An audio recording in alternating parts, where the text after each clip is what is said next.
My son told me not to attend his wedding because I might embarrass him. My heart shattered. He said my old car, thrift store dress, and quiet retired life didn't match the image he wanted in front of his wealthy in. Still, I drove 300 kilometers to bless him, holding a surprise gift worth millions. I was stopped at the door and humiliated by security. I quietly returned to my car, tears streaming. That's when the bride's father recognized me, and what happened next turned that wedding into a lesson my son would never forget. The guard asked, his tone clipped and professional, but his eyes told a different story. They measured me, calculated my worth in seconds, and found me wanting.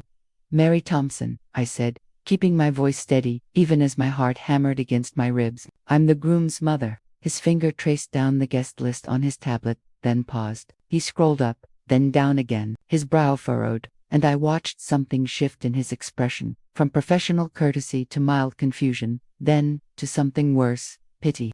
"I'm sorry, ma'am, your name isn't on the list. This is a private event, invitation only." The words hit me like cold water. "There must be some mistake," I whispered, fumbling in my purse for the invitation, the one that had arrived 3 months ago.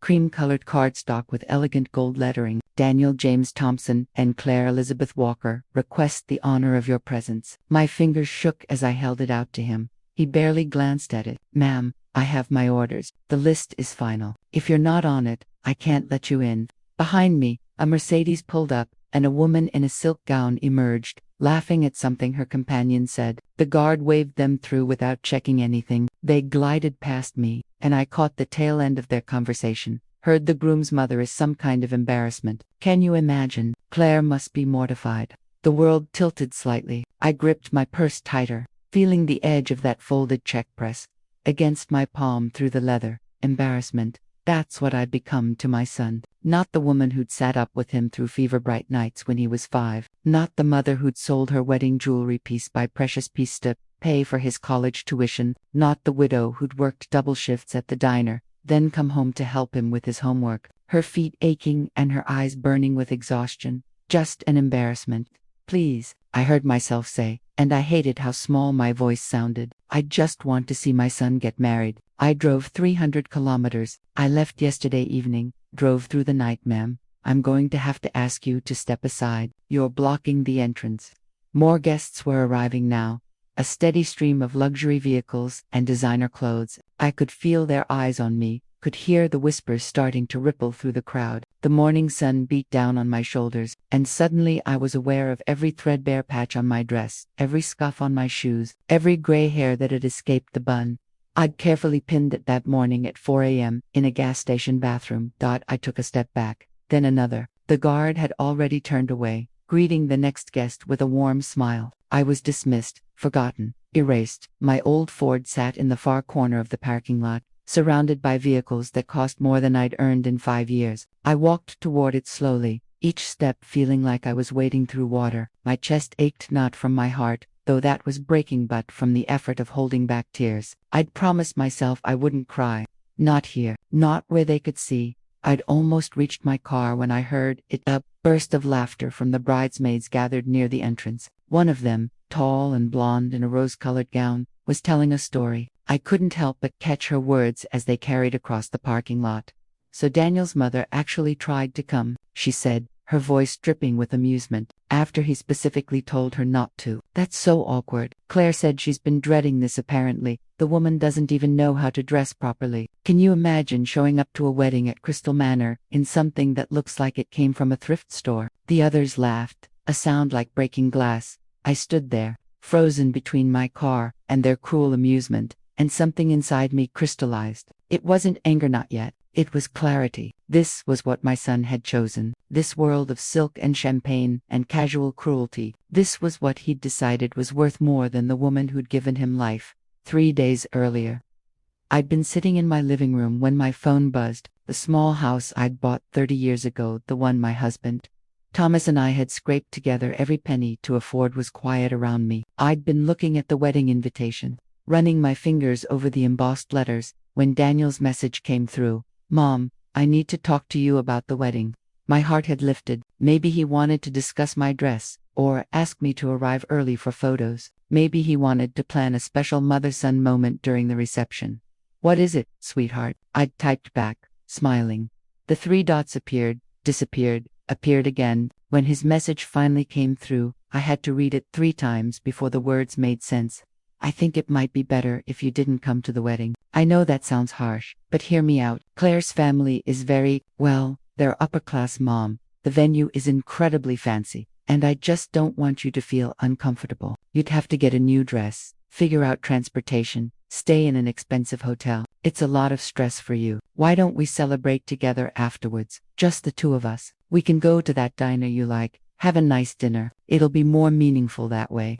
I'd sat there for 20 minutes, phone in my lap, watching the light fade outside my window, the same window where I'd stood countless times, watching for Thomas to come home from his construction sites, the same window where I'd waved goodbye to Daniel on his first day of school, first day of college, first day of his new life in the city. Finally, I'd typed one word, "Okay," because what else could I say? That his words had carved something out of me, that I'd been planning this moment for months, had been saving money for a hotel room, had already bought the silk envelope for the check I wanted to present to him, that I'd imagined walking down the aisle on his arm, the way he'd walk down his first school hallway clutching my hand. "Thanks for understanding, Mom. You're the best. Love you, love you." 2 words that used to mean everything, now hollow as a broken bell.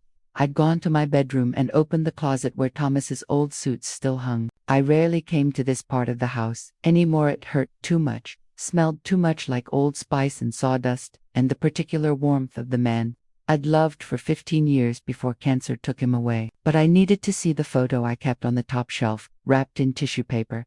Our wedding day, 1985. Thomas in his only suit, me in a dress my mother had sewn. We were so young, so certain that love would be enough. And for a while, it was. We'd built a life together. A modest one, maybe, but filled with laughter and late-night conversations and the absolute certainty that we were exactly where we belonged.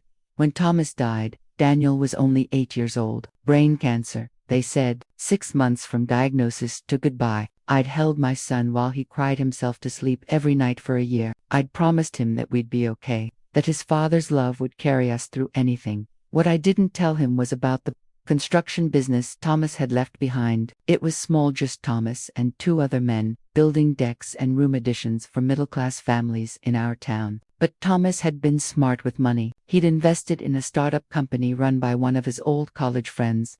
Some kind of medical technology thing I never fully understood. He'd put in $5,000, everything we could spare at the time. "It's for Daniel's future," he'd told me 2 weeks before he died. "If it fails, we haven't lost much. But if it works," he'd smiled, that beautiful smile that crinkled the corners of his eyes. "If it works, Mary, our boy will never have to struggle the way we did." It worked. By the time Daniel graduated high school, that $5,000 had grown to $3 million. I didn't tell him. I wanted him to work for things, to understand the value of effort and perseverance. I wanted him to be the man his father had been, humble, kind, aware of how quickly fortune can change. Instead, I watched him transform. College opened doors I'd never seen, introduced him to people whose families had vacation homes and trust funds. He started coming home less, calling less. When he did visit, he'd look around our small house with something like embarrassment in his eyes. "You should move, Mom," he'd said once, during his junior year. "This neighborhood's going downhill. I could help you find a condo closer to the city." "This is my home," I'd told him. "Your father and I chose it together. I'm staying." He'd sighed. That particular sigh that meant he thought I was being stubborn and old-fashioned. He didn't understand that I was staying because every room held memories. The kitchen where Thomas taught Daniel to make pancakes, the backyard where they'd built a treehouse that still stood, weathered but solid, the bedroom where Thomas had taken his last breath while I held his hand and whispered promises about keeping our son safe and loved and true to himself. Now, standing in that parking lot at Crystal Manor Estate, I wondered if I'd failed at all 3. I heard footsteps behind me and turned. An older gentleman was approaching, distinguished in his tuxedo, his silver hair catching the morning light. He had kind eyes, the deep brown of old oak, and they were focused on me with an intensity that made me uncomfortable. "Excuse me," he said, his voice cultured but warm. "Are you Mrs. Thompson, Mary Thompson?" I nodded, confused. "Yes, sir, I am." He stopped a few feet away, studying my face like he was trying to solve a puzzle. Then something shifted in his expression: surprise, recognition, and something that looked almost like, "Oh my God," he whispered. "You're her. You're really her." He took a step closer. "Mrs. Thompson, I'm Richard Walker, Claire's father, the bride's father." My mouth went dry. This was the man whose family my son had chosen over me, the man whose money and status had apparently made me too embarrassing to acknowledge.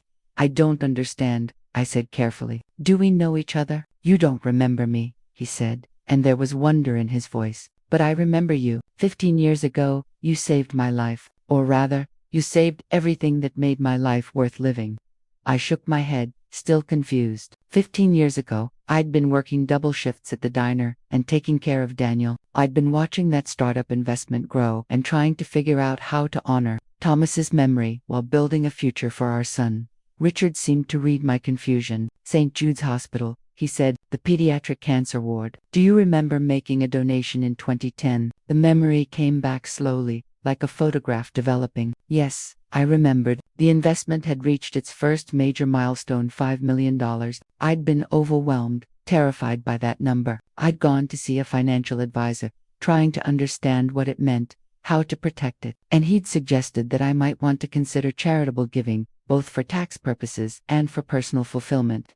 "What cause matters to you?" he'd asked. I'd thought of Thomas, of those last months in the hospital, of the nurses who'd been so kind to Daniel, letting him sleep in my lap in the waiting room, bringing him juice boxes and graham crackers. "Children's cancer care," I'd said. "I want to help children with cancer." He'd helped me establish a small foundation, the Thompson Foundation, named for Thomas. I'd donated $1 million to St. Jude's Hospital for their pediatric oncology ward. It had felt right, like I was turning Thomas's investment into something that would have made him proud. "I remember," I said quietly. "But I don't understand what that has to do with everything," Richard interrupted, his voice thick with emotion. "Mrs. Thompson, in 2010, my company was on the verge of bankruptcy. I'd made some bad investments, trusted the wrong people. I was going to have to lay off 300 employees, people who'd worked for me for decades, people with families and mortgages and children in college. I was going to lose everything." He paused, collecting himself. "My daughter, Emma, Claire's younger sister, was 6 years old. She'd been diagnosed with leukemia that spring. We were at St. Jude's for her treatment, and I was trying to hold everything together, trying to run a failing company from a hospital room while my little girl fought for her life." Tears were forming in his eyes now, and I felt my own throat tighten in response. "Your donation," he continued, "didn't just fund a new wing. It came with a requirement that St. Jude's work with local businesses to provide jobs and support for families going through treatment. They reached out to my company. We got a contract to provide medical equipment, got connected with investors who believed in what St. Jude's was doing. That contract saved us. The connections I made there rebuilt my entire business." He reached out and took my hand, his grip firm and warm. "You saved my company, Mrs. Thompson. You saved the jobs of 300 families, and the new wing you funded with its state-of-the-art treatment facilities. That's where Emma received the therapy that saved her life. She's 21 now, healthy, about to graduate from college." I felt tears spilling down my cheeks, couldn't stop them anymore. "I had no idea," I whispered. "I just wanted to help. My husband died of cancer, and I thought you'd turn your pain into purpose," Richard finished. "That's exactly what you did.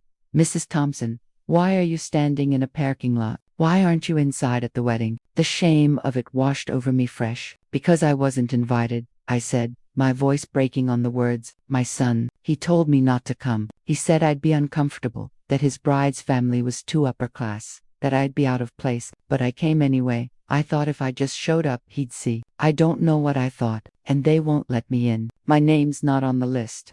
Richard's face transformed. The kindness hardened into something fierce and protective. "Not on the list," he repeated, his voice low and dangerous. "My future son-in-law didn't put his own mother on the guest list for his wedding." "Please," I said quickly, "don't make trouble. I don't want to ruin Claire's day. I shouldn't have come. I'll just go home." "Absolutely not," Richard said firmly. He was already pulling out his phone. "You're not going anywhere. You're walking into that wedding on my arm, and you're sitting in the front row where you belong." "Mr. Walker, I appreciate the sentiment, but Richard," he corrected, "and this isn't sentiment, Mrs. Thompson. This is justice. Come with me." Before I could protest further, He'd taken my arm and was guiding me back toward the entrance. The security guard straightened when he saw Richard approaching, his expression shifting from bored professionalism to alert attention. "Mr. Walker, sir, is everything. This is Mrs. Mary Thompson," Richard said, his voice carrying a weight of authority that silenced any objection. "She is a personal guest of mine and my family. She will be seated in the front row, next to me. Is that understood?" "Yes, sir. Of course, sir. My apologies, Mrs. Thompson." The guard stepped aside immediately, and suddenly the path I'd been blocked from was open. I looked up at Richard, this stranger, who was showing me more kindness than my own son. "You don't have to do this," I said softly. "Yes," he replied, "I do. You gave me my daughter's life, Mrs. Thompson. The least I can do is give you back your dignity." We walked through those gates together, past the whispering bridesmaids who fell silent as they recognized Claire's father, past the guests who'd arrived in their expensive cars, through the marble foyer with its crystal chandeliers and into the garden where white chairs were arranged in perfect rows facing a flower-covered arch. The ceremony was minutes from starting. Guests were taking their seats, programs rustling, conversations humming like bees. Richard led me straight to the front row, the side traditionally reserved for the groom's family. There were empty seats there, I noticed, spaces that should have been filled with family but stood vacant, like missing teeth in a smile. "Wait here," Richard said. "I need to do something first." He walked to the front of the assembled crowd and raised his hand. Gradually, the conversations died down. 200 faces turned toward him, curious, expectant. "Ladies and gentlemen," Richard began, his voice clear and strong, "before we begin this ceremony, I need to share something important, something that speaks to the very foundation of what we're celebrating today, the joining of two families, the honoring of love and loyalty, and the bonds that hold us together through the hardest times." I wanted to sink into the ground. Every eye in the garden was now searching for what he was talking about, and some had already found me, the out-of-place woman in the old dress sitting in the front row. 15 years ago, Richard continued, my family was in crisis. My youngest daughter was fighting for her life, and I was facing the collapse of everything I'd built. I felt alone, desperate, certain that I was about to lose everything that mattered. The garden was silent now, absolutely still. And then an angel appeared, not in the way you'd expect, not with fanfare or recognition or any desire for glory. This angel asked for nothing, expected nothing, and gave everything. Through her generosity, my daughter received the treatment that saved her life. Through her compassion, 300 families kept their jobs and their dignity. Through her grace, I learned what it really means to think of others before yourself. He turned and extended his hand toward me. "That angel is here today. Mrs. Mary Thompson, would you please stand?" I stood on shaking legs, my face burning as 200 pairs of eyes fixed on me. I could see Daniel now, standing at the altar in his tuxedo. His face had gone pale, his eyes wide with shock and something that might have been horror. "This remarkable woman," Richard said, his voice filled with pride that made my chest ache, "established a foundation 15 years ago in memory of her late husband. The Thompson Foundation has quietly donated millions to children's hospitals, cancer research, and family support services. She never sought recognition. In fact, when I tried to thank her years ago, she refused to meet with me. She said her husband had taught her that true charity expects nothing in return." Murmurs rippled through the crowd, a wave of surprise and confusion. I could see the bridesmaids who'd been laughing at me earlier, their faces now flushed with embarrassment. I could see guests who'd whispered about the embarrassing mother now leaning forward, trying to reconcile the woman in the modest dress with the philanthropist Richard was describing. "Mrs. Thompson," Richard continued, "drove 300 kilometers last night to be here today. She came to watch her son, the boy she raised alone after her husband's death, the child she worked double shifts to support, the young man she put through college by selling her own wedding jewelry. She came to watch him start his own family, and she was turned away at the gate." The murmurs turned into shocked whispers. Someone gasped. Richard let the words hang in the air for a moment, let their weight settle over the crowd. "I cannot imagine," he said, his voice dropping lower, more intimate, "what kind of pain it takes to be rejected by the child you've sacrificed everything for. But I can tell you this, Mrs. Mary Thompson is the most generous, selfless, gracious woman I have ever had the privilege to know, and I am honored that she's here today." He walked over to me and offered his arm. "Mrs. Thompson, would you do me the honor of sitting beside my family? You are as much a part of this wedding as anyone here." I took his arm because I didn't know what else to do. My legs felt like water, my vision blurred with tears. He led me to the other front row, the bride's side end, seated me next to a beautiful woman who must have been his wife. She took my hand immediately, squeezed it with such warmth that I nearly broke down completely. "Thank you," she whispered. "Thank you for saving our Emma." The music began, the wedding march. Everyone stood and turned toward the back of the garden where Claire appeared in her white gown, radiant and beautiful. She began her walk down the aisle, but her eyes weren't on her groom. They were on me, filled with questions and confusion. I tried to smile at her, to show her that I meant no harm, that I hadn't come to ruin anything. She gave me a small nod in return, then looked toward Daniel. My son's face was a portrait of conflicting emotions. I'd seen that expression before when he was 7 and broke my favorite vase playing ball in the house. When he was 14, and I caught him lying about where he'd been. Guilt, fear, shame, all mixed together. The ceremony began. The minister spoke about love and commitment, about honoring the families that had brought these two young people to this moment. Every word felt like a small knife, cutting away at the life I'd thought I knew. When it came time for the vows, Claire spoke clearly and confidently, her voice carrying across the garden. But when Daniel's turn came, his voice shook. "I promise to honor you," he said, and his eyes flickered toward me, "to cherish you, to remain faithful and true." His voice broke on the word faithful, and I saw tears on his cheeks. The ceremony continued. They exchanged rings. The minister pronounced them husband and wife. They kissed, and the crowd applauded, and it was done. My son was married, and I had witnessed it, but not in the way I'd imagined during all those years of raising him alone.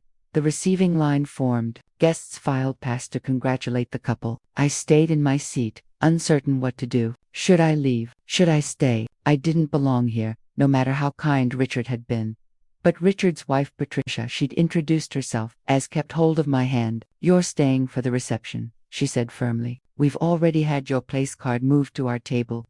"I couldn't possibly." "You absolutely can and will," Patricia interrupted. "Besides, I think your son needs to talk to you, and he needs to do it in front of all these people who heard what Richard said. He needs to make this right." The reception was in the Manor's ballroom. All crystal and candlelight, and tables set with china so fine I was afraid to touch it. Richard and Patricia led me to their table, the head table, where the bride's family sat. Claire's sister Emma was there, the girl whose life I'd unknowingly helped save. She was beautiful, radiant with health, and when she heard who I was, she started crying. "You're the Thompson Foundation?" she asked, her voice choked with emotion. "You're the reason I'm alive." "No, sweetheart," I said, touching her cheek. "You're alive because you're strong and brave. I just tried to help a little." She hugged me so tightly I could barely breathe, and over her shoulder I saw Daniel watching from the head table where he sat with Claire. His expression was unreadable from this distance, but he couldn't look away. Dinner was served, course after course of food I couldn't taste. My stomach was in knots, and all I could think about was the check in my purse. The gift I'd planned to give my son, the future I'd hoped to secure for him. Between the main course and dessert, Richard stood again and clinked his glass. The ballroom quieted. "I don't usually give 2 speeches at a wedding," he said with a smile, "but today is special. Today I get to introduce you all to someone who changed my life, and I think there are some things that need to be said." He turned toward Daniel's table. "Daniel, my new son-in-law, I want to talk to you about the woman sitting at our table, your mother." Daniel stood slowly, his napkin falling from his lap to the floor. "Your mother," Richard continued, "is worth more than everyone in this room combined. Not because of her money, though she has plenty of that. Not because of her charity work, though she's helped thousands of people. But because she understands something that too many of us forget. That dignity isn't about designer clothes or fancy cars or the right address. It's about how you treat people when there's nothing to gain from kindness." The ballroom was silent, except for the soft clink of ice in water glasses. "She could have announced her wealth years ago," Richard said. "She could have made sure you knew about the millions she had set aside for you. She could have used her money to demand respect and recognition. Instead, she lived modestly, worked hard, and raised you to value effort over entitlement. She gave you the greatest gift a parent can give. She let you build your own character without the corruption that easy money can bring." He paused, his eyes never leaving Daniel's face. "And how did you repay her?" "By telling her she was too embarrassing to attend your wedding. by leaving her name off the guest list, by choosing status over the woman who gave you everything. A tear rolled down Daniel's cheek. Claire had taken his hand, and she was crying too. I don't tell you this to shame you, Richard said, his voice gentler now. I tell you this because marriage is about building a family. And family, real family, is about loyalty and love and showing up for each other, especially when it's hard. Your mother showed up for you every single day of your life. She drove 300 kilometers through the night to be here. She came even after you told her to stay away. That's what real love looks like. He raised his glass. To Mary Thompson, a woman who teaches us all what it means to live with grace. The room erupted in applause. People stood, raising their glasses toward me. I sat frozen, overwhelmed, as 200 people toasted the mother who'd been turned away at the gate just hours before. When the applause finally died down, Daniel approached our table. He walked slowly, like a man approaching the gallows. Claire was beside him, her hand in his, and I could see that she'd been crying. "Mom," Daniel said, and his voice cracked on the word. He fell to his knees beside my chair, and suddenly he was the boy I remembered, my son, the child who'd cried into my shoulder when his father died, who'd held my hand through thunderstorms, who'd promised me the world. "Mom, I'm so sorry. I'm so sorry."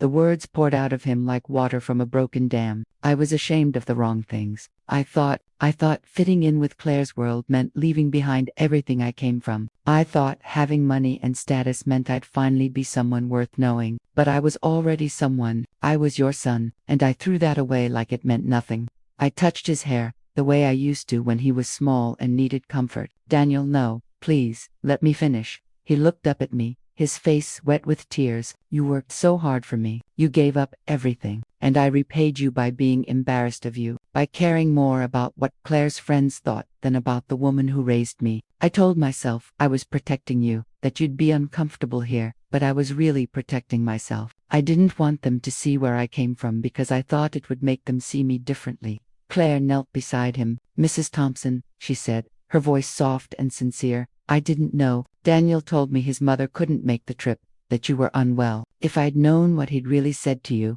I would have." Her voice broke. "This isn't who I am. This isn't how my parents raised me. When my sister was sick, we learned that nothing matters except the people you love. I'm so sorry you were hurt because of my wedding." I looked at these two young people kneeling before me, both crying, both genuinely remorseful, and I felt the anger I'd been carrying begin to soften. Not dissolve entirely, that would take time, but soften.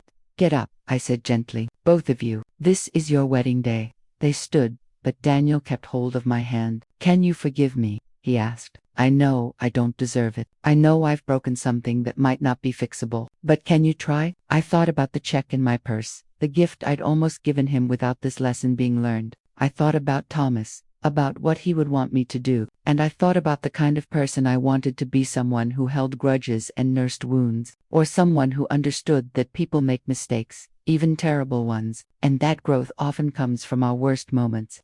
"Forgiveness isn't about deserving," I said, echoing words I'd learned long ago from my own mother. "It's about love, and I've never stopped loving you, Daniel. Even when you broke my heart, I loved you." He pulled me into a hug, holding on like he was afraid I'd disappeared. Over his shoulder, I could see Richard and Patricia watching with approval. Emma was crying again, happy tears this time. "There's something I need to give you," I said, pulling back from the embrace. My hands shook as I opened my purse and withdrew the silk envelope. "I'd planned to give this to you tonight, after the ceremony. A wedding gift from your father and me." Daniel took the envelope with trembling hands. He opened it carefully, pulled out the check, and I watched his eyes widen as he read the amount. His mouth opened, closed, opened again. No sound came out. $25 million, I said quietly. "Your father invested $5,000 in a medical technology company 30 years ago. He did it for you, Daniel. He told me it was for your future. I've been managing it since he died, watching it grow, waiting for the right moment to tell you about it. Mom, He looked at the check, then at me, then back at the check. "I can't accept this. Not after what I did." "No," I agreed, taking the check back from his hands. His face fell, and for a moment he looked like he might collapse. "You can't accept it. Not yet." I tore the check carefully in half, then in half again. Daniel's eyes went wide with shock. "Mom, what are you doing?" "Teaching you the last lesson your father wanted you to learn," I said. I held the pieces of the check in my palm, looking at them like they were autumn leaves. Money doesn't make you who you are, son. Your father knew that. He came from nothing and built a good life through hard work and integrity. He wanted you to have opportunities he never had, but he also wanted you to understand that character matters more than comfort. I looked at Claire, then back at Daniel. You two are starting your life together. You'll build your own success, make your own way, and when you've done that, when you've proven to yourself that you can create something meaningful through your own efforts, then we'll talk about your father's legacy. But Mom, that's my inheritance. You can't just— I can, I said firmly. It's my money to do with as I please, and it pleases me to wait until my son remembers who he is and where he came from. Patricia started clapping, slowly at first, then with growing enthusiasm. Richard joined her, then Emma, then others around the room. Soon the entire ballroom was applauding again, and Daniel stood there with tears streaming down his face, looking at the torn pieces of a check worth more than most people would see in a lifetime. How do I prove myself? He asked desperately. How do I show you I've changed? You don't have to prove anything to me, I said. You have to prove it to yourself. Be the man your father would be proud of. Be the husband Claire deserves. Be someone who treats people with dignity regardless of their bank account or their clothes or their address. When you can do that, when it's as natural as breathing, we'll talk again. The rest of the reception passed in a blur. People approached me constantly, wanting to meet the mysterious philanthropist, asking about the Thompson Foundation, sharing their own stories of struggle and hope. I smiled and nodded and made polite conversation, but part of me was somewhere else, thinking about Thomas and the choice he'd made 30 years ago, to invest in a stranger's dream. When the party finally ended, Richard and Patricia insisted on having a car service drive me home. You're not driving 300 kilometers after the day you've had, Richard said firmly. As the driver loaded my small bag into the trunk, Emma ran out to say goodbye. She hugged me again, fierce and tight. Thank you, she whispered, not just for the hospital wing. Thank you for teaching my sister's husband what really matters. Thank you for showing all of us what grace looks like. I kissed her forehead. Live well, sweetheart. That's the best thank you can give me. The drive home took 4 hours, the car gliding smoothly through the darkness while I watched the world pass by outside my window. I thought about the wedding, about Richard's speeches, about Daniel's tears. I thought about the check I'd torn up and whether I'd done the right thing. But mostly, I thought about Thomas, about the day he'd come home excited about his friend's startup, about how he'd taken my hands and said, Mary, I want to do this for Daniel. I want to give him opportunities. But more than that, I want to teach him that with opportunity comes responsibility. Promise me something, anything, I'd said. Promise me that if I'm not here to teach him, promise me that if I'm not here to teach him, you'll make sure he learns what really matters, not the money, the man he becomes. I'd promised, and sitting in that car, watching the lights of the city fade into the darkness of rural highways, I knew I'd kept that promise. Maybe not in the way Thomas would have expected, maybe not in the way I'd planned, but I'd done what needed to be done. When I finally arrived home, it was nearly 3 in the morning. The house was dark and quiet, just as I'd left it. I walked through the rooms, turning on lights, and everything looked exactly the same. The sofa I'd saved up for, the photos on the wall, the treehouse visible through the back window, a shadow against the night sky. But something had changed. I had changed. I made myself a cup of tea and sat at the kitchen table, the same table where Daniel had done his homework, where Thomas and I had paid bills and made plans and dreamed about the future. I pulled out my phone and looked at the messages that had come through during the drive. 15 texts from Daniel. Mom, please call me when you get home. I need to know you're safe. Mom, I can't stop thinking about what I did. I don't expect you to forgive me right away. I just need to know you're okay. I told Claire everything, the whole truth. She's ashamed of me too. We're going to postpone the honeymoon. I need to see you. Please, Mom, just let me know you got home safely. I typed back, I'm home. I'm fine. Get some sleep. We'll talk soon. His response came immediately, like he'd been sitting there waiting. Can I come see you tomorrow, please? I stared at the message for a long moment. Part of me wanted to say no, to make him wait, to let him feel the uncertainty I'd felt standing at those gates. But that wasn't who I was. That wasn't who Thomas had married, who I'd raised Daniel to emulate. Come for lunch, I typed, around noon. Thank you. I love you, Mom. I love you too. I went to bed but couldn't sleep. My mind kept replaying the date, the humiliation at the gate, the bridesmaids' laughter, Richard's recognition, the moment Daniel had knelt beside my chair. Around 5 in the morning, I gave up on sleep and went to make coffee. I was sitting on the back porch, watching the sun rise over the old treehouse, when my phone rang. It was a number I didn't recognize, but something made me answer. Mrs. Thompson, this is Sarah Chen from the Chronicle newspaper. I was at the wedding yesterday, and I wondered if you might be willing to be interviewed about the Thompson Foundation. Our readers would love to hear about your charitable work. My stomach tightened. I don't give interviews, I said. The foundation works quietly. That's how we prefer it.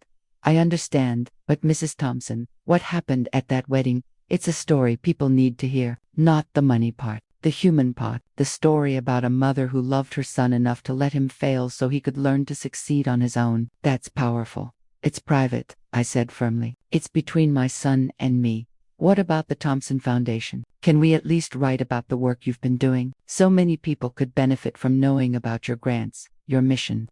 I thought about that. The foundation had always operated quietly, by design. But maybe Sarah had a point. Maybe other families struggling with medical crises needed to know there was help available. You can write about the foundation's mission, I said carefully, but leave my son out of it. Leave the wedding out of it. Focus on the work, not the drama. Fair enough, Sarah said. Thank you, Mrs. Thompson. Your husband would be proud of what you've built. After I hung up, I sat for a long time thinking about those words. Would Thomas be proud? I hoped so. I'd tried to honor his memory, to use his gift wisely, to raise the son he'd never gotten to see grow up.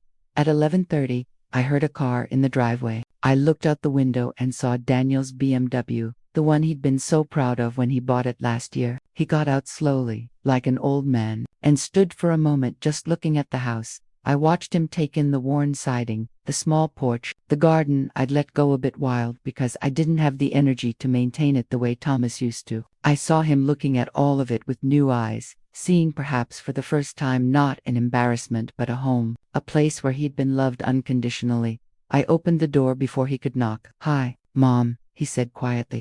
"Come in." He stepped inside, and I saw him looking around like he was seeing it for the first time. He walked slowly to the living room, stopped at the mantel where I kept our family photos. He picked up one from his 8th grade graduation, me in my diner uniform because I'd had to work that morning. Him in his best shirt, both of us grinning. "I was embarrassed by this photo," he said, his voice thick. "Do you remember? Last year when Claire came to visit, I tried to take it down before she arrived. I told myself it was because the frame was old, but really I just didn't want her to see you in that uniform. Didn't want her to know that my mom was a waitress. I was proud to be a waitress," I said. "It was honest work. It paid our bills and put you through school.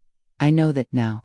He set the photo down carefully and turned to face me. "Mom, I need to tell you something. After you left last night, Claire and I had a long talk, the longest talk we've ever had, probably, and she asked me a question I couldn't answer. I waited. She asked me, if we have children someday, what are you going to teach them about family, about loyalty, about what really matters?" And I realized I didn't know, because somewhere along the way, I'd forgotten everything you and Dad tried to teach me. He moved to the couch, the same couch where we'd sat together through so many movies, so many conversations, so many tears after Thomas died. Dan sat down heavily. "Claire's ashamed of me," he said. "Her parents are disappointed. Her sister Emma can barely look at me, and I deserve all of it. But the worst part, Mom, the absolute worst part, is knowing that I hurt you, that I made you feel like you weren't good enough to be at my wedding when the truth is, I'm not good enough to be your son." "Daniel, no, please let me finish." He looked up at me, and I saw my husband in his eyes, that same earnest intensity Thomas used to get when he was trying to explain something important. "I've spent the last 5 years trying to become someone I'm not, trying to fit into a world that I thought was better than the one I came from. And I lost myself. I lost the values you and Dad taught me. I lost sight of what actually matters." He stood and walked to the window, looking out at the backyard. "I remember Dad building that treehouse. I was 7. I think. He let me hand him nails, made me feel like I was really helping, and when it was done, he said something I forgot until last night." "What did he say?" "He said, Danny, a house isn't about how fancy it is. It's about the memories you make inside it and the people you share it with." And I looked at him like he was the smartest man in the world, because he was, and I forgot. I moved to stand beside him, both of us looking out at that weathered treehouse. "Your father wasn't perfect," I said softly. He made mistakes too, but he always tried to do right by the people he loved. That's all any of us can do.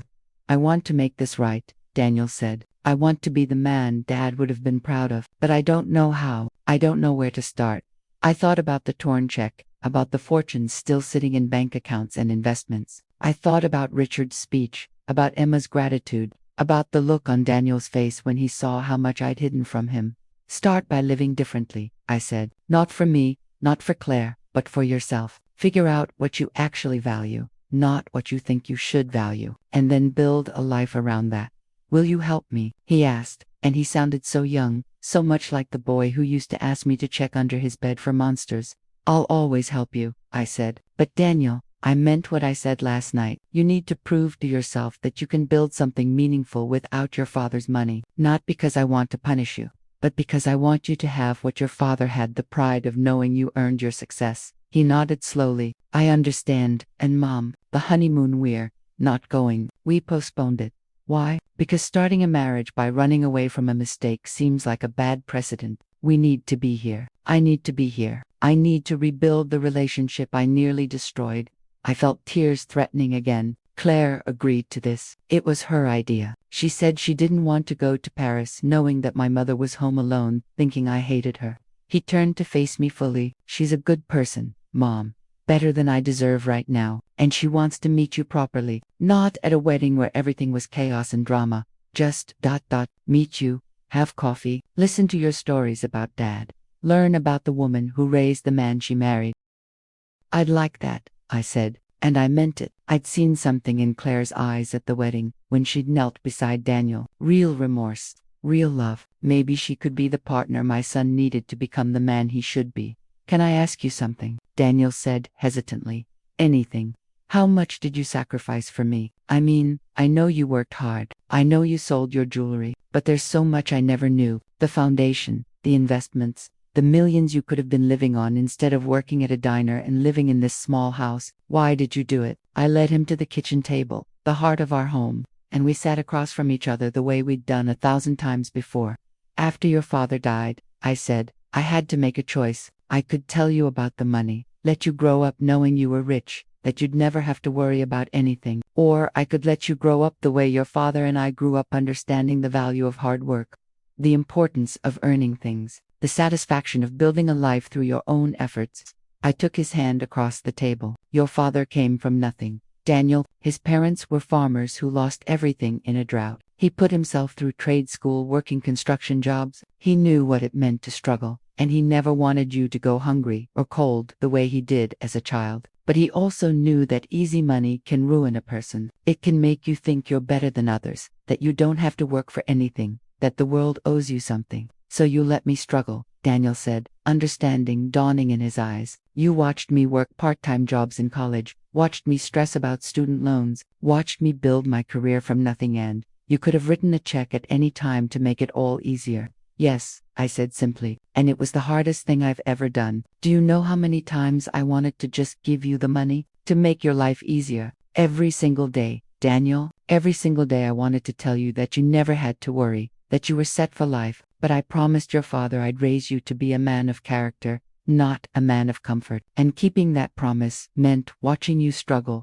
He was crying now, tears dropping onto the old wooden table. I worked so hard, he said. I worked so hard to prove I could make it, to show you I could be successful. And all this time, you already had millions set aside for me. Your father's millions, I corrected gently. Not mine. I've lived on what I earned my salary from the diner, and later from managing the foundation. Everything Thomas left behind was meant for you, but on his terms. He wanted you to understand the value of money by not having it handed to you. And instead, I turned into exactly the kind of person he wouldn't want me to be, Daniel said bitterly. I got a little bit of success, started making good money, and immediately started looking down on where I came from. I became a snob. I became the kind of person who judges others by their bank account instead of their character.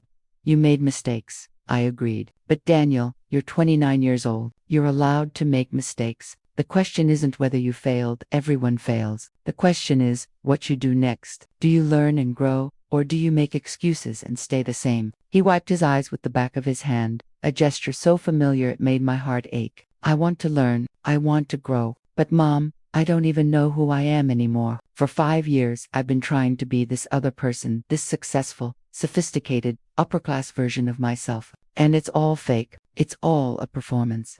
Then stop performing, I said. Be yourself, the real you, the boy who loved building things with his dad, who cried at sad movies, who volunteered at the food bank every Thanksgiving through high school. Remember him? I'd forgotten about the food bank, Daniel said softly. I used to love doing that, helping people, seeing their faces, when we'd give them a full Thanksgiving dinner. When did I stop? Around the time you started your job at the consulting firm, I said. You told me you were too busy, that you had to focus on your career. I didn't push. I thought you'd find your way back eventually. I need to find my way back, he said. Not eventually now.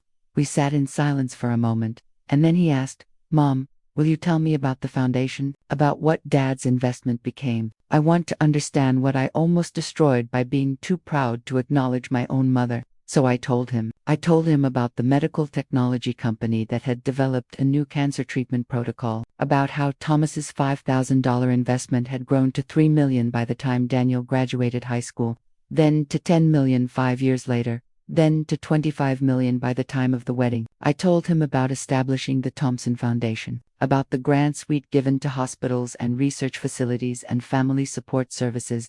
We've helped fund treatment for over 3,000 children with cancer, I said. We've provided housing support for families who had to relocate for medical care. We've funded research that's led to new treatment protocols, all of it in your father's name, all of it built on his belief that people should help each other.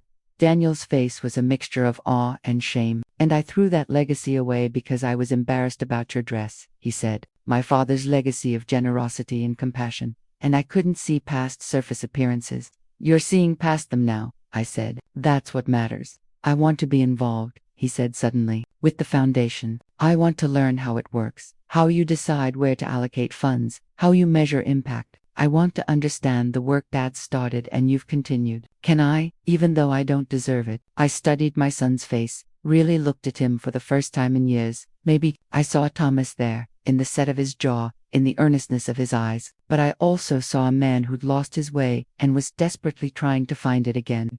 You can be involved, I said, but not as an inheritor, as a volunteer. You'll work like anyone else would, learning the systems, understanding the mission, proving that you care about the cause and not just the money. If you're serious about this, you'll put in the time and effort. I'm serious, he said immediately. Mom, I'm more serious about this than I've been about anything in years. I want to honor Dad, I want to honor you, and I want to become someone my future children can be proud of. Then we'll start next week, I said. You and Claire both, if she's interested. You can come here on weekends, and I'll teach you how the foundation operates. His face lit up, the first genuine smile I'd seen from him since the wedding. Really? You'd do that? Daniel, I've been waiting for this moment since your father died. I've been waiting for you to be ready to understand what he left behind. Not just the money, but the mission, the purpose, the commitment to making the world a little bit better. He stood and came around the table, pulled me into a hug that felt like coming home. Thank you, he whispered. Thank you for not giving up on me. Thank you for tearing up that check. Thank you for loving me enough to let me fail so I could learn to succeed.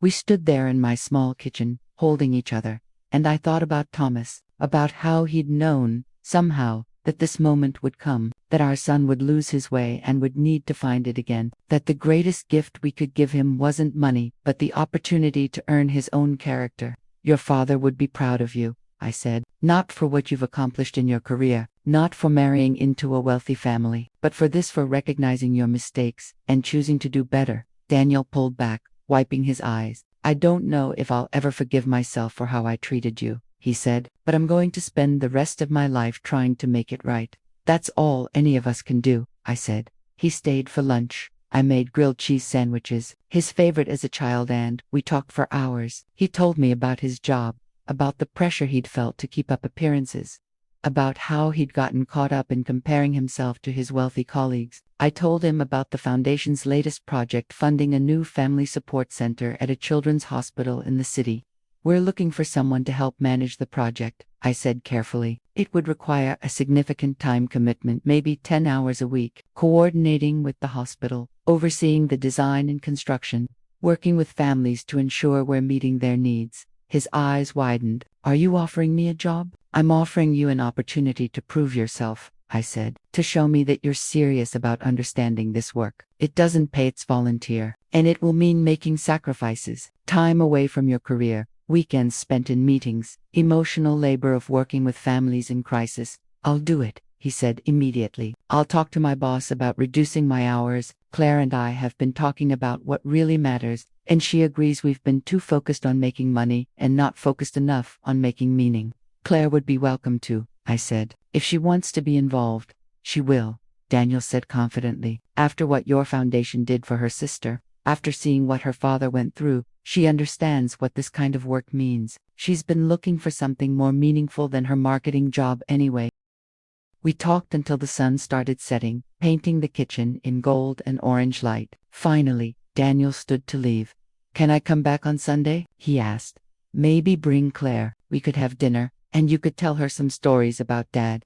I'd love that, I said at the door. He paused and turned back. Mom, can I ask you something else? Of course. Why did you really come to the wedding? After I told you not to, after I hurt you so badly, why did you drive 300 kilometers to be there? I thought about that question, about all the years of sacrifice and love and hope that had led to that moment at the gates of Crystal Manor.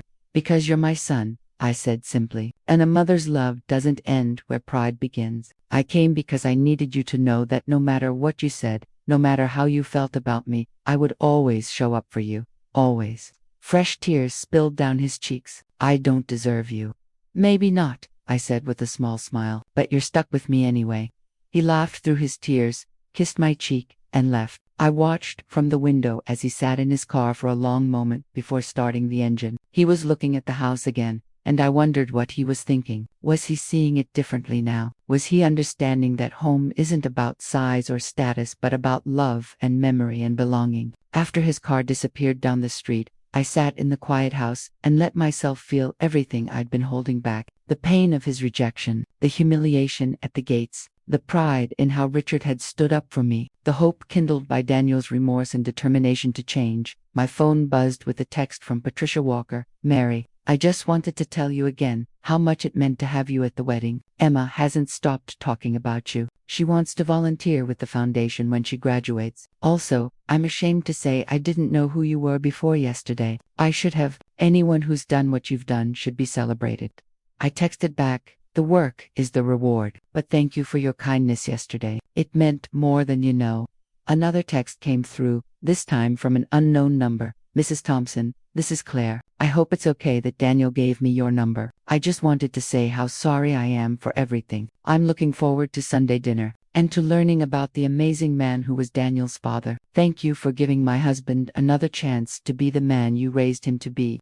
I smiled, feeling some of the weight I'd been carrying begin to lift. Maybe this was all part of Thomas's plan, not just the money, but the lesson, the hard, painful lesson that would transform our son from a man focused on status into a man focused on substance. That night, I dreamed of Thomas. We were sitting in the backyard, watching a young Daniel play in his treehouse. Thomas turned to me and said, "You did good, Mary. He'll find his way now." Did I do the right thing? I asked, tearing up the check. You did exactly what I would have wanted, Thomas said. You gave him the chance to earn his inheritance by becoming someone worthy of it. Money without character is just paper, but character, that's the real legacy.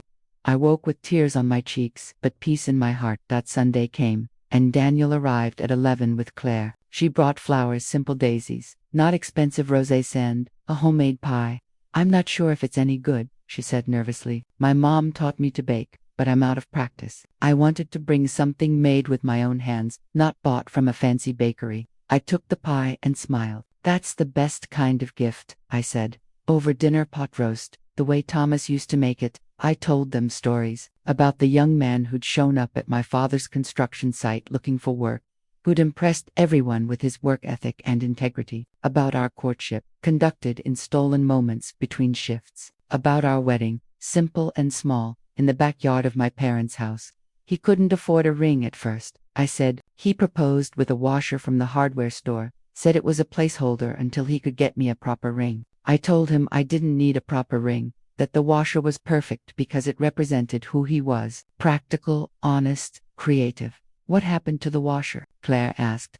I stood and went to my bedroom, came back with a small box. Inside, on a chain, was the washer worn smooth by years of wear. I wore it every day until our wedding, I said, and after he died, I put it on this chain. I still wear it sometimes, when I need to remember who he was and what we had. Claire's eyes filled with tears. That's the most beautiful thing I've ever heard. It's not about the money or the status, I said, looking at both of them. It's about knowing who you are and who you're committed to becoming. Thomas knew exactly who he was. He never pretended to be more than he was, but he also never settled for being less than he could be. That's what I want for both of you. Daniel reached across the table and took Claire's hand. That's what we want to, he said. We've been talking a lot this week about what kind of marriage we want to build, what kind of people we want to be, and we keep coming back to this. We want to matter. We want our lives to have meaning beyond just accumulating wealth and status.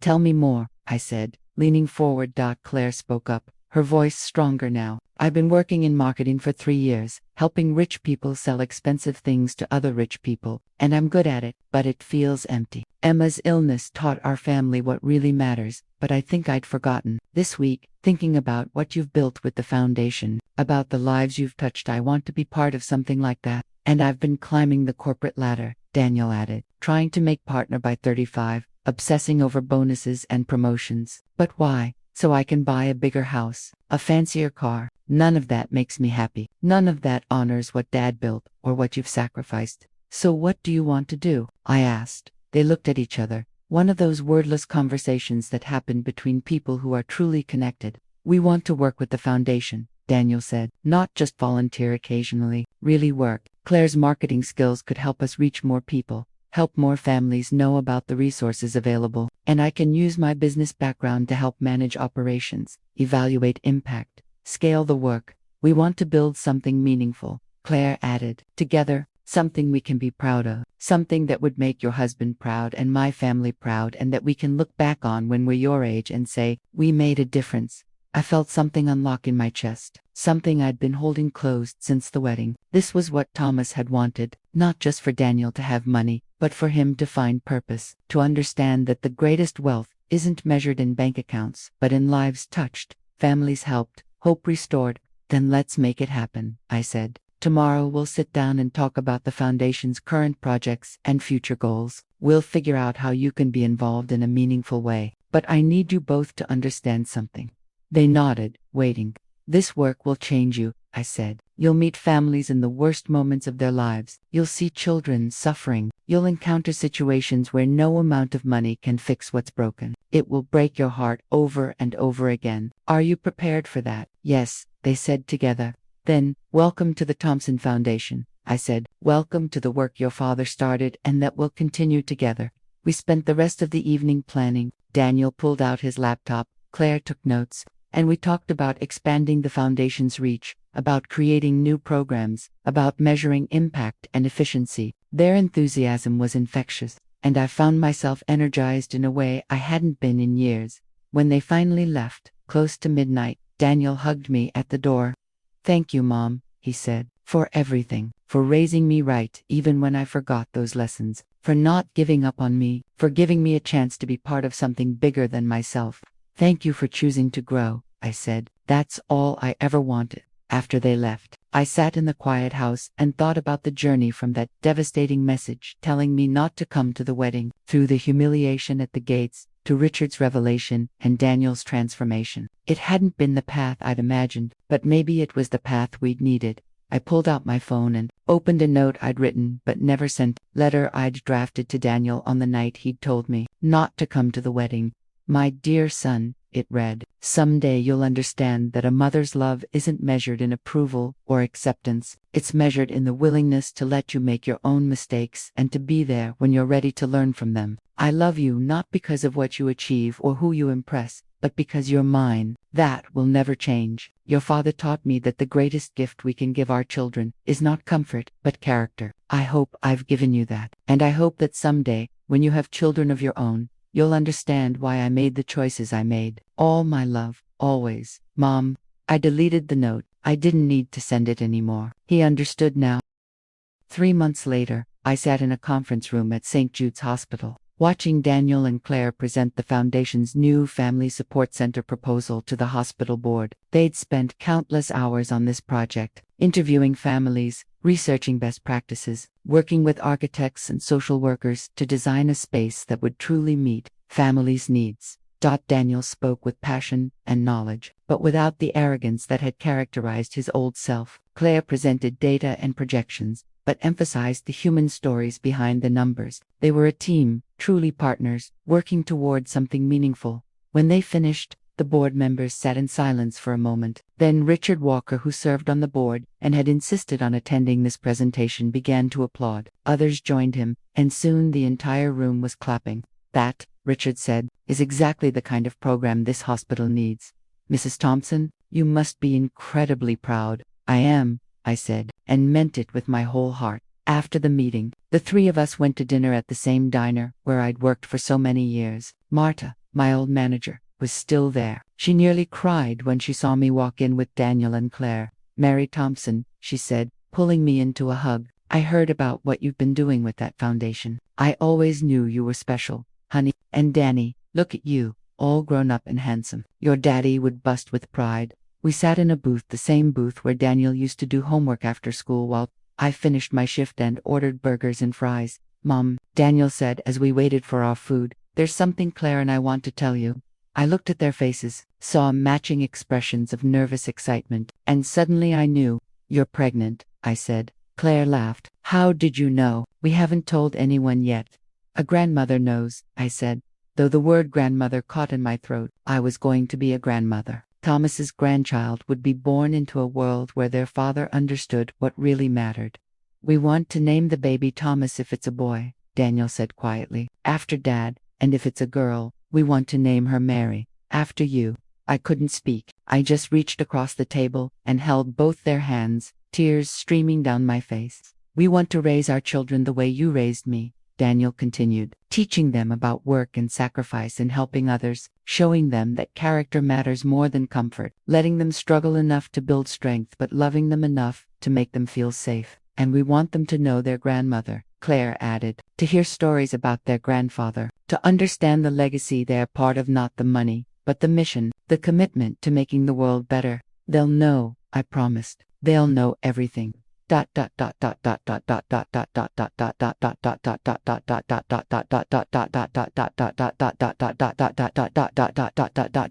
night, alone in my house, I stood at Thomas's photo on the mantel. The picture was old now, faded at the edges, but his smile was as bright as the day I'd taken it. We did it, I whispered to him. Our boy lost his way for a while, but he found it again. He's going to be a father. Thomas, he's going to pass on everything you taught him. Your legacy lives on not just in money, but in meaning. I thought I felt a warmth then, like gentle hands on my shoulders, like Thomas was there, proud and pleased, approving of the journey we'd taken. The next morning, I woke to a text from the journalist, Sarah Chen. Mrs. Thompson, the article about the Thompson Foundation publishes today. I hope I've done justice to your work. I pulled up the newspaper on my phone and read the article. Sarah had focused on the mission, on the families helped, on the impact of the foundation's work. She'd included just one personal detail. The foundation was established by Mary Thompson in memory of her late husband, Thomas Thompson, who believed that true wealth is measured not in what we accumulate for ourselves, but in what we give to others. Perfect, absolutely perfect. My phone rang. It was Patricia Walker.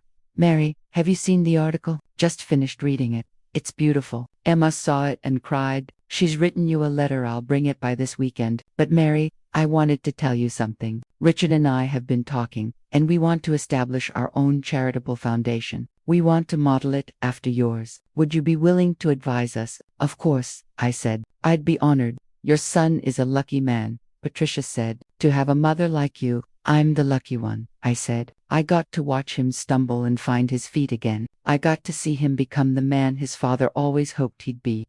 Over the following months, I watched Daniel and Claire transform. They both reduced their work hours to dedicate time to the foundation. Daniel started volunteering at the food bank again, bringing Claire with him. They took financial planning classes, not to get richer, but to ensure they could sustain their charitable work long term. And they asked questions. So many questions about Thomas, about our life together, about the choices we'd made and the values we'd held. I told them everything, the struggles and the joys, the sacrifices and the rewards, the absolute certainty that love and purpose matter more than comfort and status. On what would have been Thomas's 65th birthday, we gathered at the house, me, Daniel, Claire, Richard, Patricia, Emma, and a few other foundation volunteers. We planted a tree in the backyard, next to the old treehouse that Daniel had promised to restore before the baby came. This tree, Daniel said as Teresa continued, this tree, Daniel said as he patted down the soil around the sapling, is for my father, a man I barely got to know, but whose values shaped everything about my life even when I tried to forget them. He stood, dirt on his hands, and looked at all of us gathered there. Dad left me more than money. He left me a blueprint for how to live. Work hard, stay humble, help others, never forget where you came from. And for a while, I threw that blueprint away. I thought I could design something better, something shinier, something more impressive. His voice cracked, but I was wrong. The life Dad designed, the life Mom showed me how to live, that's the only life worth having. So this tree is a promise that I'll raise my children the way he would have wanted, that I'll teach them what he taught me, through Mom's example, that dignity isn't about what you own, it's about who you are. Claire stepped forward and placed her hand on the small tree. I never met Thomas Thompson, she said, but I've come to know him through Mary's stories, through the foundation he made possible, through the kind of man he raised his son to be once. Daniel remembered those lessons. She smiled at her husband. Thomas, wherever you are, thank you for loving your family enough to invest not just in their future wealth, but in their character. Your grandson or granddaughter will know your name and your values. Emma spoke next, her voice soft but steady. Mr. Thompson, I'm alive because of what you started, because you believed in helping people you'd never meet, in building something that would outlast you. That's what real legacy looks like, and I promise to honor it by living the life you helped save with purpose and gratitude. Richard cleared his throat, visibly emotional. Thomas, I failed your son once. I let him become the kind of man who forgot his mother's worth. But Mary, your extraordinary wife, she fixed what I broke. She taught all of us, including my own family, what really matters. Rest well, my friend. Your work continues. Then everyone looked at me. I knelt by the tree, placed both hands on its slender trunk, and closed my eyes. Thomas, I whispered, I kept my promise. I raised him right. It took longer than we planned, and the road was harder than I expected, but he found his way. Our son is going to be a father, and he's going to be a good one. He knows now what we always knew, that love is the only investment that never loses value. I felt Daniel's hand on my shoulder, then Claire's. Soon everyone had gathered close, connected in this moment of remembering and recommitting. After the others left, Daniel stayed behind to help me clean up. We worked in comfortable silence, carrying chairs back to the shed, throwing away paper plates, watering the new tree one more time. Mom, he said as we stood together looking at the treehouse, I want to ask you something, and I need you to be honest with me, always. Have you forgiven me? Really forgiven me? Because sometimes I see you look at me, and I wonder if you're remembering that day at the wedding, remembering how I treated you, and I don't know if I could blame you if some part of you still resents me for it. I turned to face him fully. The evening sun cast long shadows across the yard, and in that golden light, I saw both the man he'd become and the boy he'd been. Daniel, forgiveness isn't a switch that flips once and stays flipped. It's a choice I make every day. Some days it's easy, like today, watching you honor your father, seeing how you've changed. Some days it's harder. I won't lie to you. Sometimes I still feel the echo of that pain, standing at those gates, hearing the bridesmaids laugh. He flinched, but I continued. But every time I feel that pain, I also feel the pride of watching you grow past it. I see the man you're becoming, the father you'll be, the legacy you're choosing to build, and that pride is so much bigger than the pain. So yes, I've forgiven you, and I'll keep forgiving you every single day, because that's what love does. He pulled me into a hug, and I felt his tears on my shoulder. I'll spend the rest of my life being worthy of that, he said. You already are, I told him. You already are. 6 months later, I sat in a hospital room, holding my granddaughter for the first time. Mary Claire Thompson, named for me and her mother, a bridge between generations. She was perfect, tiny and pink and squalling with the outrage of the newly born. She has Dad's chin, Daniel said, leaning over my shoulder to look at his daughter. She does, I agreed. And his strong will, from the sound of her, Claire, exhausted but radiant in the hospital bed, smiled. Your grandmother has been waiting a long time to meet you, little one. She has so many stories to tell you. I looked at this tiny person, this new life, and felt the weight of responsibility settle over me like a familiar coat. This child would grow up knowing her grandfather's story. She would learn about sacrifice and purpose. She would understand that wealth comes in many forms, and the most valuable kind can't be deposited in a bank.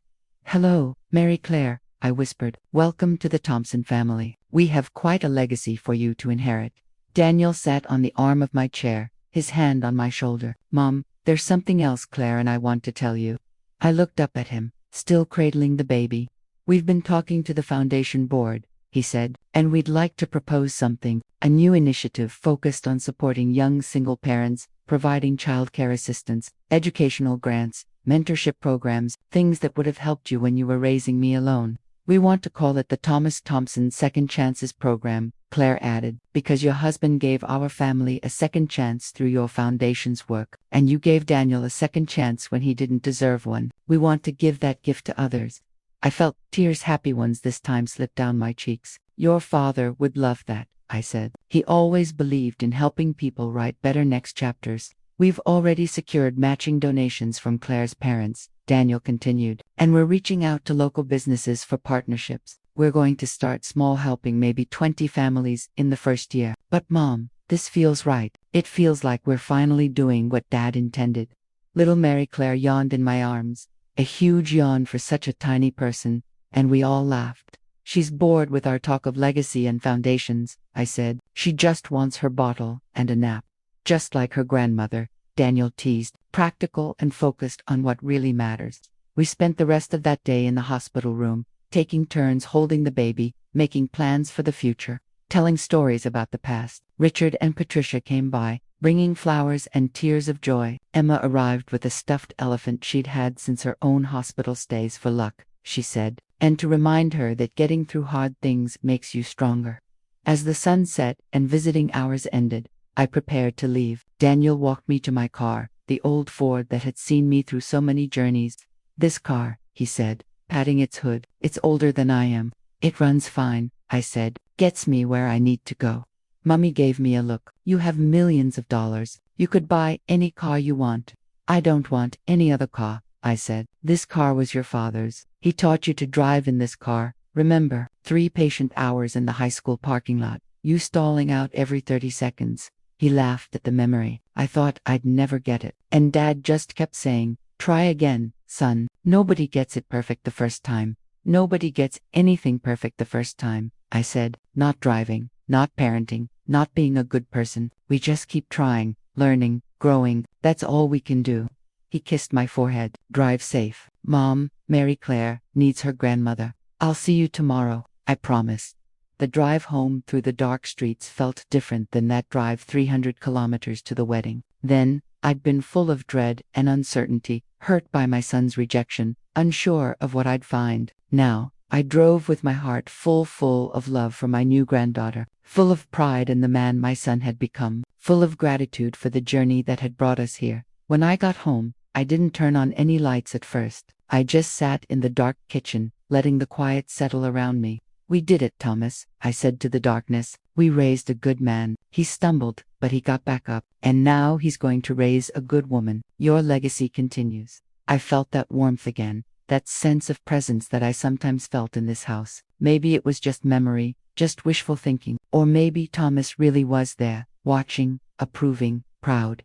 Either way, I felt at peace. The next morning, I woke to my phone buzzing with messages. The article about the foundation had been picked up by national news. Donations were pouring in. People were sharing their own stories of struggle and survival, of the kindness of strangers that had changed their lives. And there, in the middle of all those messages, was one from Daniel. Mom, wake up. Something amazing is happening. The foundation's website crashed because too many people are trying to donate. The program, for single parents. We already have enough funding to help 100 families instead of 20. Dad's story is inspiring people. Your story is inspiring people. We're going to be able to do so much good. I smiled, reading his words. This was what Thomas had wanted, not just money for our son, but purpose, not just wealth, but meaning, not just success, but significance.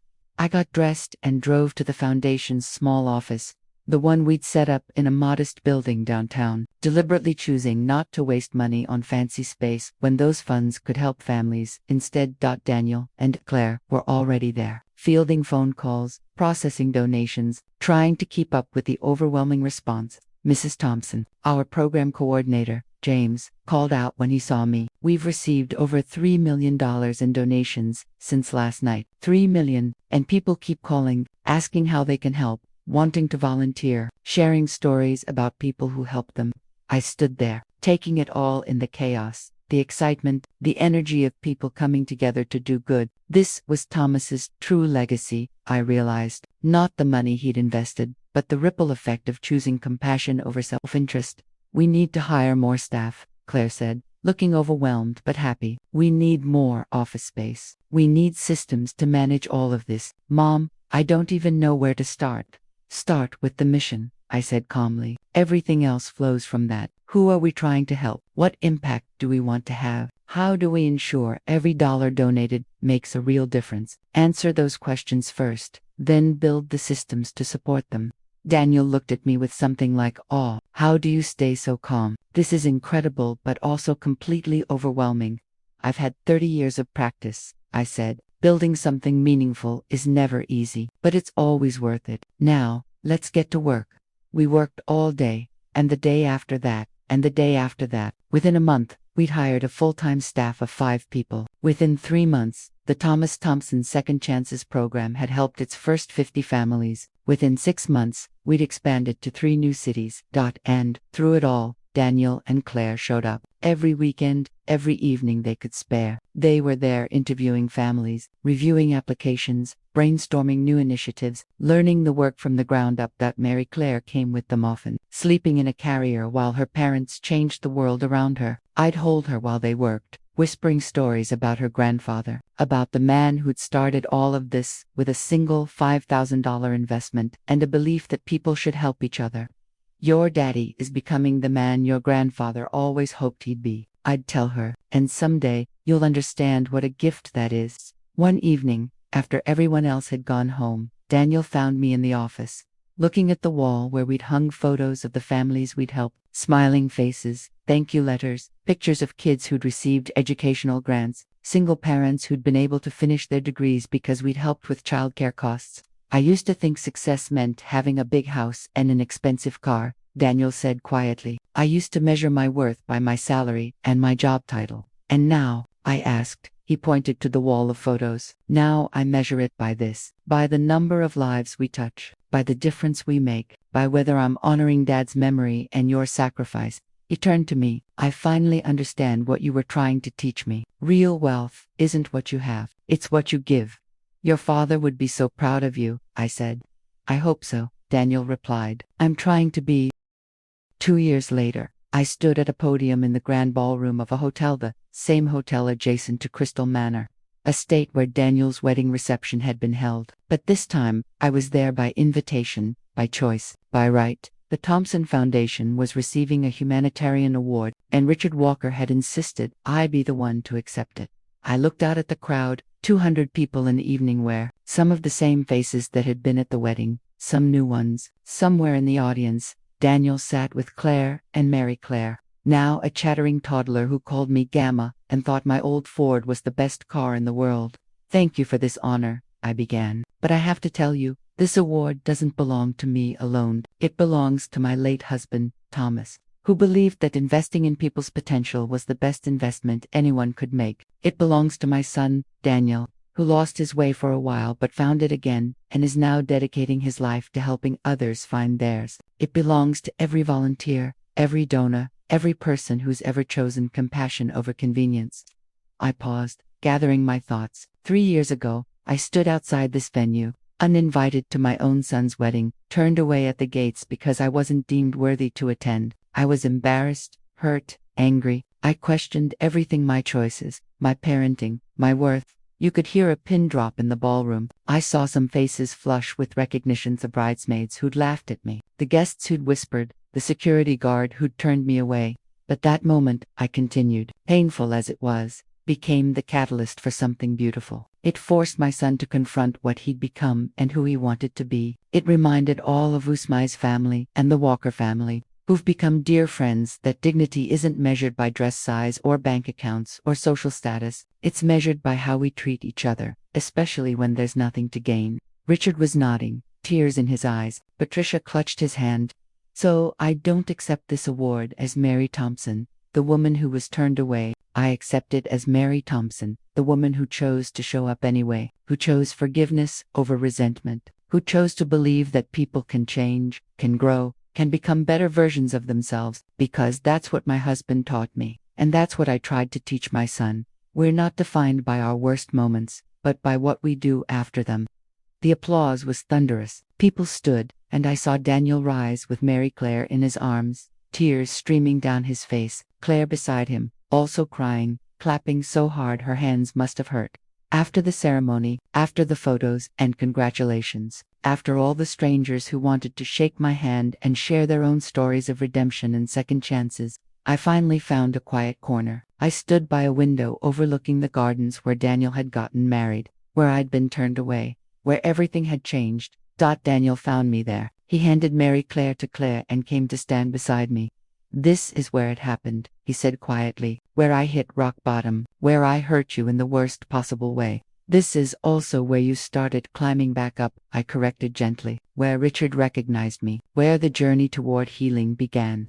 I'll never forget what I did to you, he said, even though you've forgiven me, even though we've moved past it. I'll never forget. Good, I said, surprising him. Don't forget. Let it remind you to be better, do better, love better. Let it make you the kind of father who teaches his daughter that everyone deserves dignity and respect. Let it be the story you tell Mary Claire someday about how her daddy made a terrible mistake and learned from it. He nodded, wiping his eyes. When she's old enough, I'm going to tell her everything, about how I was ashamed of my own mother, about how you drove 300 kilometers to a wedding you weren't invited to, about how you forgave me even when I didn't deserve it. And I'm going to tell her, that's what real love looks like, showing up, forgiving, believing in people even when they've let you down. That sounds like a good story, I said. Claire approached with Mary Claire, who immediately reached for me. Gamma, she said, her favorite word. I took her in my arms. This precious child, who would grow up knowing her grandfather's values, her father's transformation, her grandmother's strength. Gamma, Mary Claire said, patting my cheek with her small hand. Home now. Yes, sweetheart, I said. Home now. And as I walked out of that hotel through the same lobby where I'd once felt so small, past the same gates where I'd been turned away, to the parking lot where my old Ford waited patiently, I realized I was walking differently than I had 3 years ago.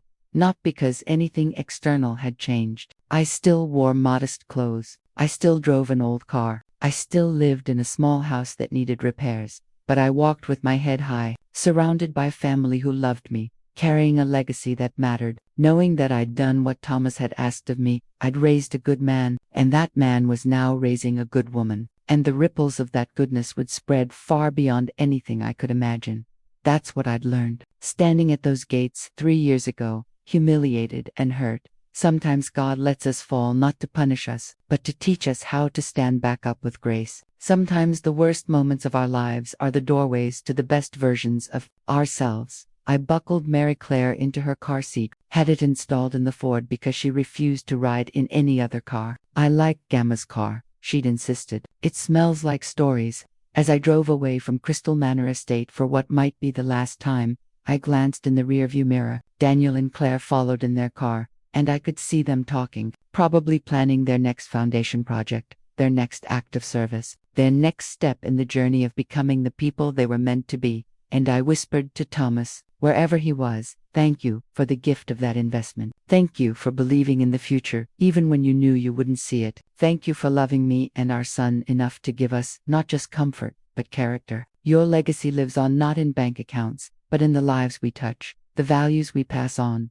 the love we choose to give, even when it costs us something. The road ahead was dark, but I knew the way home. I'd driven it 1,000 times through grief and joy, through struggle and triumph, through heartbreak and healing, and I'd drive it 1,000 times more, as long as there was breath in my body and love in my heart and work. to be done in the world, because that's what it means to live a life that matters. Showing up, loving fiercely, forgiving freely, and teaching the next generation that the greatest inheritance isn't money, but the strength to do what's right, even when it's hard. That's the legacy Thomas left. That's the legacy I protected and grew. And that's the legacy Daniel will pass to Mary Claire, who will pass it to her children, who will pass it on, rippling out into a future none of us will see but all of us will shape. I drove home through the darkness, my heart full of peace, knowing that I'd done what a mother is meant to do. I'd loved my child through his worst moments and believed in him until he could believe in himself again. And really, what greater gift can any of us give than that?